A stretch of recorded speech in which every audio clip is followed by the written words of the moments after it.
As I sifted through the credit card statement, an activity normally overseen by my husband Henry, I stumbled upon some unexpected charges: $4,200 at a luxury hotel, $1,300 at upscale restaurants, and $600 at a renowned spa. All these expenses were prepaid and coincidentally aligned with the dates Henry was supposed to be at a PTA board retreat for our daughter Janet's middle school. Though I'm not well versed in the nuances of such expenses, I sensed something unusual. Henry, having embraced the role of a stay-at-home dad, has been my rock, allowing me to dedicate myself fully to my nursing career at the university hospital.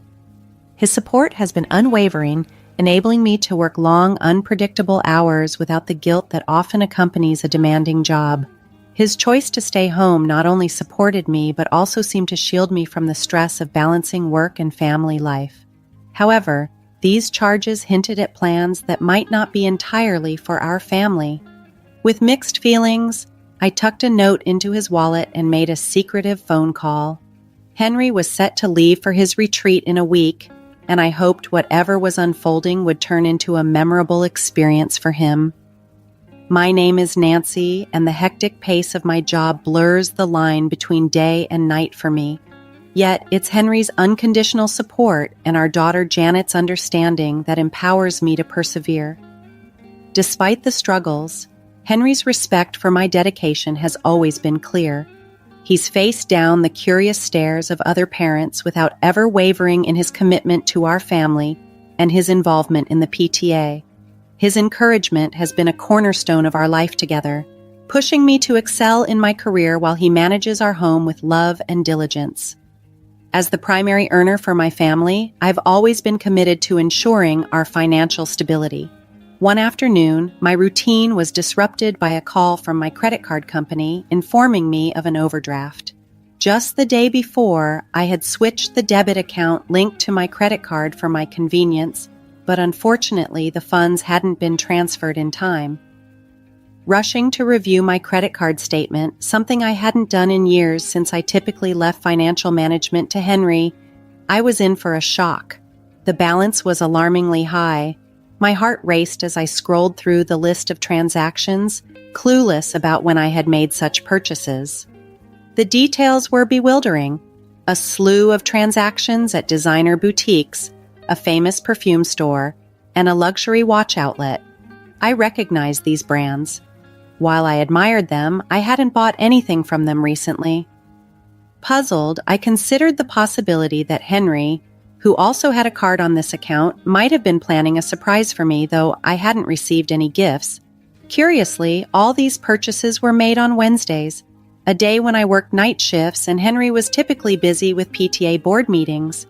What was happening? I resolved to confront Henry as soon as I got home. Anxiously heading back after a long shift, I was just about to reach our house when I heard someone call my name. It was Catherine, a fellow PTA member, and one of the few mothers I knew from the school. "Hi, Nancy. Long time no see. Are you just getting off work?" she greeted warmly. "Yes, just heading back. Thanks for always being there for Henry," I replied, appreciating her support. "I hope he hasn't been too much trouble." The encounter briefly distracted me from my concerns, but the urgency to unravel the mystery of the credit card statement lingered in my mind. Struggling for words during our unexpected encounter, I quickly shifted the conversation to more familiar topics.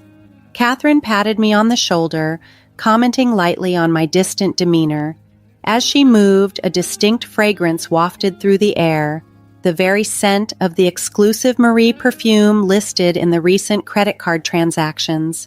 It was the same perfume I had longed to own, having tested it repeatedly at the store but never actually purchasing it. "Smells nice, that's the one I've wanted too. Did you buy it?" I blurted out, instantly regretting my intrusive question. My curiosity seemed to stem from jealousy, and I felt foolish for letting it show. Yet my mind couldn't help but reel as I remembered that all those mysterious credit card purchases were made on Wednesdays, the same days as the PTA meetings. It was too much of a coincidence.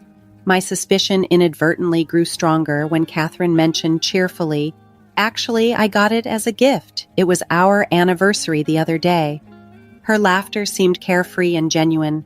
Oh, that's so nice. You guys are so in love, I responded, forcing a smile while trying to quell the nagging doubts in my mind.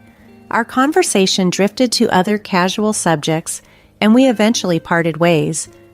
Despite her seemingly innocent demeanor, I couldn't shake the suspicion that there was more to the story.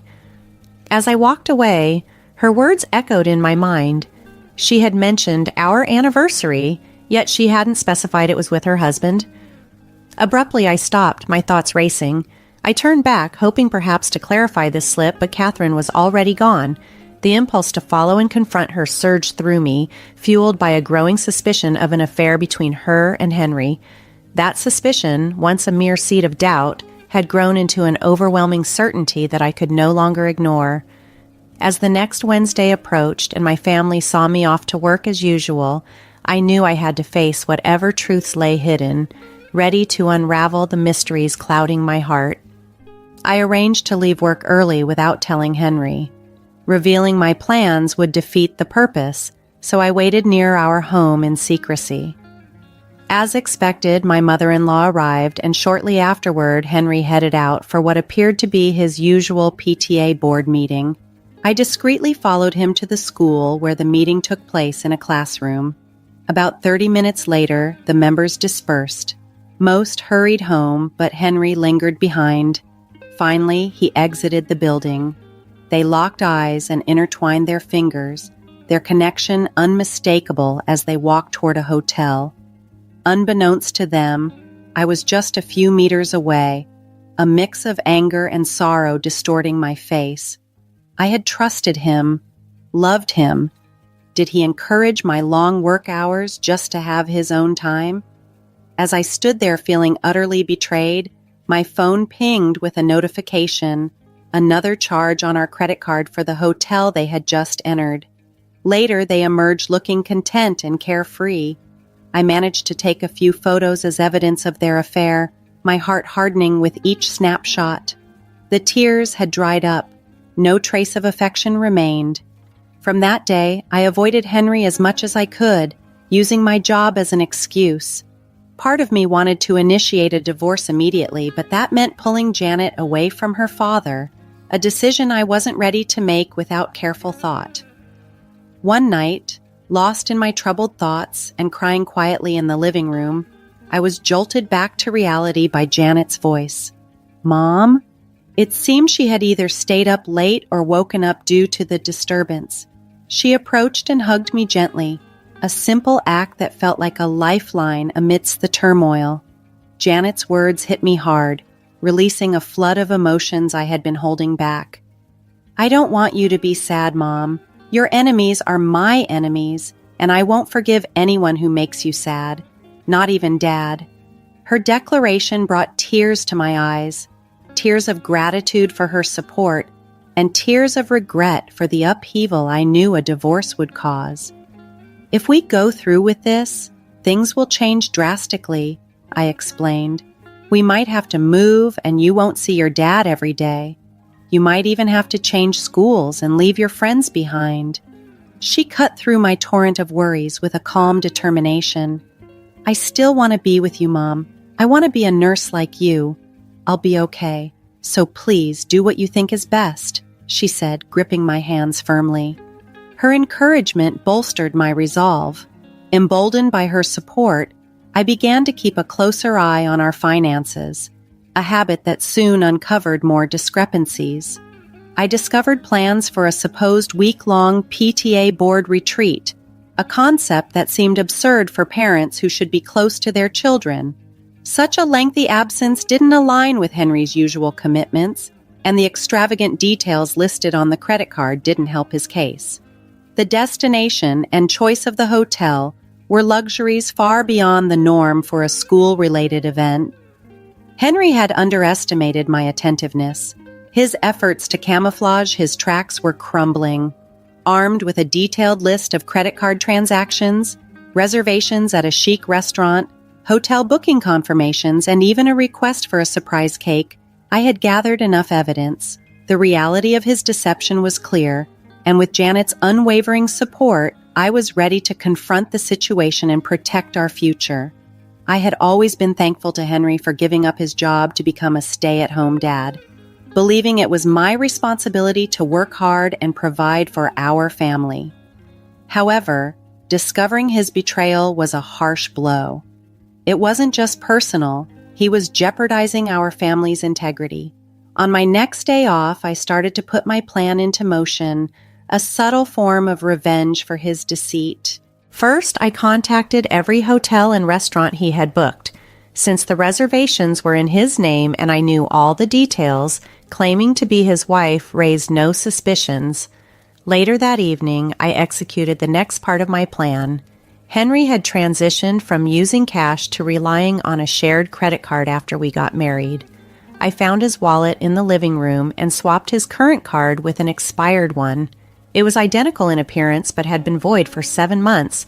I had procrastinated throwing it away, but now that laziness served a purpose. If he tried using this expired card, he'd realize the mistake only when it was declined, hopefully when he was too far from home to correct it easily. The next morning, as Henry cheerily announced he was leaving to attend meetings to improve the school, he told Janet to take good care of me. We both smiled and saw him off, hiding our true feelings under a veneer of normalcy. As soon as he was out of sight, our smiles faded and we sprang into action, packing our belongings hurriedly. The movers arrived promptly and their efficiency was a blessing. We managed to relocate to our new home swiftly. As they asked where to place the last of the boxes, I responded nonchalantly, "Oh, don't worry about those, just leave them there." They shrugged and continued, leaving the boxes piled in one corner of the room. Throughout this whirlwind of activity, a strange peace settled over me, tinged with the bittersweet realization that this might be the last time things felt normal with Henry. But as Janet and I unpacked in our new space, I felt a resolve strengthening within us, ready to start anew. After handing over the last of the boxes to the moving crew, who seemed to arrive just in time, we ensured that all of Henry's belongings were packed.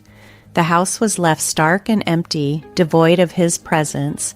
In the living room, where we had shared countless memories, I laid out a poignant display. Recent credit card statements, photos of Henry and Catherine that I had secretly taken, and my wedding ring which had lost all its significance, accompanied by the stark finality of divorce papers. My phone was abuzz with missed calls, all from Henry, who must have sensed that something was amiss during his trip. Ignoring his attempts to reach me, I sent a text explaining that I was tied up with several emergency operations and couldn't respond. I then silenced my phone, placing it at the bottom of my bag, distancing myself from the chaos of his frantic calls. Janet and I couldn't help but share a rueful laugh over the situation. It felt surreal, almost like a scene from a drama unfolding in real life. "Oh, right, I should probably make one last call," I mused, realizing there was one more thing to handle. We made that call a little later, securing the last piece of our exit strategy. A week later, Henry returned from his so-called business trip.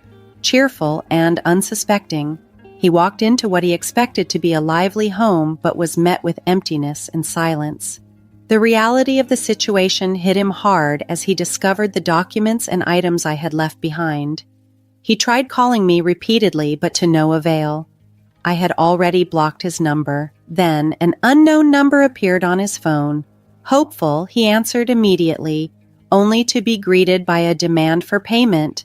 The caller was a hotel manager, explaining that all the bookings Henry thought were prepaid needed to be settled in cash because the credit card had expired. Humiliated and desperate, Henry had to scramble to borrow money to cover the costs. "So did you manage to borrow $5,000 from each of them? That's a lot of money. Did you go overseas? Must have been quite the trip. I hope Catherine didn't give you too much trouble," I said, my voice calm but dripping with irony. Caught off guard, Henry's response was a mix of confusion and frustration, his voice dropping to a strained whisper. The reality of his situation was crashing down around him, and the foundations of his deception were crumbling, leaving him exposed and vulnerable in the silence of the empty house. Henry turned pale and started trembling so severely that he could barely speak. Is this Catherine?" he managed to stutter, mistaking the caller for someone else. "I'm honored you remember me. Yes, this is her husband. I know everything about you two. I'll be demanding alimony and I won't let you get away with this," the voice on the other end declared firmly, leaving no room for discussion. He ended the call abruptly, not waiting to hear Henry's response. Frantic, Henry tried to reach Catherine, but her phone was dead. It had been disconnected, a sign that her husband had been aware of the affair and had already taken steps. Her husband, cold and calculating, had called me earlier that day to inform me about their affair. Though he was taken aback to learn the identity of his wife's partner, he wasn't entirely surprised by her infidelity. He expressed deep remorse and even offered his cooperation in any plans I had for exposing them. Armed with the address of Catherine's parents from her husband, I sent all of Henry's belongings, along with copies of the divorce papers and photos of the affair, to their home. Her parents, prominent and successful business owners, were furious. The scandal quickly became the talk of the neighborhood, leading to Catherine's divorce and the loss of custody of her children due to the adultery. Her family, once a pillar of support, turned their backs on her, driven by the disgrace she brought upon their reputation. They refused to even let her inside their home when she arrived in tears. Left with no one to turn to, Catherine was forced to move into a modest apartment, taking up a job known for its grueling hours and low pay to cover her alimony expenses. Meanwhile, Janet and I moved in temporarily with my parents until the divorce was finalized. Henry, now isolated and grappling with the consequences of his actions, returned to his roots in search of solace. Despite everything that has happened, I still keep in touch with Henry's family, mainly because they remain deeply invested in Janet's well-being. Henry's father shared that he now dedicates every moment to working on the farm, driven by the need to keep up with the alimony and child support payments. His voice carried a tone of disappointment when discussing Henry's circumstances. My lawyer successfully negotiated a substantial sum for both alimony and child support, ensuring that Henry's financial responsibilities were quite significant. This will compel him to work extensively, making it tough for him to save anything for himself for the foreseeable future. His father described it almost as a living hell. After the divorce was finalized, Janet and I moved into a new house, and she started at a new school. Her teachers and classmates have been incredibly welcoming, and she's thriving in her new environment, which brings me a great deal of comfort. With Henry no longer in our day-to-day lives, I've taken on the household duties, striving to find a balance between work and home responsibilities, a task more challenging than I anticipated. However, I vastly prefer this life, despite the increased workload. It feels liberating to no longer deal with the turmoil and deceit that came with my previous marriage. I'm now more committed to living a happier and more productive life, embracing the freedom from past negativity. It's a refreshing change, and every day I'm reminded that moving forward was the right choice for both Janet and me.